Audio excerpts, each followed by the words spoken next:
Exam ಬರೆಯಕ್ಕೆ ಹೋದಾಗ ಹಿಂಗೆ ಆಗತ್ತಂತ ಅಂದ್ಕೊಂಡಿದ್ದೆ ನೋಡಿ ಫ್ರೆಂಡ್ಸ್. ಹೇ ನಮಸ್ಕಾರ ರೀ ಅಪ್ಪ, ನಮ್ಮ ಉತ್ತರ ಕರ್ನಾಟಕ ಮಂದಿ. ಇವತ್ತು ನಾವು 12ಕ್ಕೆ ಎದ್ದು ರೆಡಿಯಾಗಿ ಕಾಲೇಜಿಗೆ ಹೊಂಟಿದ್ವಿ ಫ್ರೆಂಡ್ಸ್. ಯಾಕಂದ್ರೆ ಗೊತ್ತಾಗಬೇಕಂದ್ರೆ ವಿಡಿಯೋ ಕೊನೆವರೆಗೆ ನೋಡಿ. ಇವತ್ತು ನಾವು 12 ಗಂಟೆಗೆ ಯಾಕೆ ಕಾಲೇಜಿಗೆ ಹೊಂಟಿವಿ ಅಂದರೆ ಇವತ್ತು ಸೋಷಿಯಾಲಜಿ ಪೇಪರ್ ಇತ್ತು ನೋಡಿ ಫ್ರೆಂಡ್ಸ್.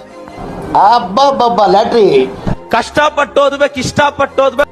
ಇಷ್ಟ ಇಲ್ಲ ಕಷ್ಟ ಇಲ್ರಿ, ಇವತ್ತಿಗಾರ ಒಂದು ಪಾಠದ ಹೆಸರು ಗೊತ್ತಿಲ್ಲ. ಇವತ್ತೇನಾಗತ್ತೆ ಪೇಪರ್ ನೋಡೋಣ ಬನ್ನಿ ಫ್ರೆಂಡ್ಸ್. ನಾನು ನಮ್ಮ ದೋಸ್ತ ಇಬ್ರು ತಿಂಡಿಲ್ಲೇ ರಾಯಲ್ ಎನ್ಫೀಲ್ಡ್ ಮೇಲೆ ಇವತ್ತು ಎಕ್ಸಾಮ್ ಬರೆಯಕ್ಕೆ ಹೊಂಟೀವಿ ನೋಡಿ ಫ್ರೆಂಡ್ಸ್. ಸೀದಾ ನಾವು ನಮ್ಮ ಫ್ರೆಂಡ್ಸ್ ಕಾಲೇಜಿಗೆ ಬಂದು ನೋಡ್ತೀವಿ, ಒಬ್ಬರೇ ಇಲ್ಲ ಫ್ರೆಂಡ್ಸ್. ಎಲ್ಲರ ಫ್ರೆಂಡ್ಸ್ ಎಕ್ಸಾಮ್ ಚಿಂತೆ ಆದರೆ ನಮ್ಮ ಫ್ರೆಂಡ್ಸ್ಗೆ ಮಾತ್ರ ಹುಡುಗಿಯರ್ ಚಿಂತೆ ಫ್ರೆಂಡ್ಸ್. ನೀವೇ ಕೇಳಿ ಏನು ಮಾತಾಡ್ತಾ ಇದ್ದಾರೆ ಅಂತೇಳಿ.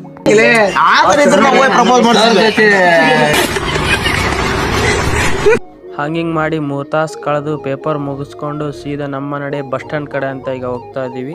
ಸೀದಾ ಬಸ್ ಹತ್ಕೊಂಡು ನಮ್ಮ ನಡೆ 3 ಕಡೆ ಅಂತ ಹೋಗ್ತಾ ಇದ್ದೀವಿ. ವಿಡಿಯೋ ಇಷ್ಟ ಲೈಕ್ ಮಾಡಿ, ಶೇರ್ ಮಾಡಿ, ಕಮೆಂಟ್ ಮಾಡಿ. Bye friends.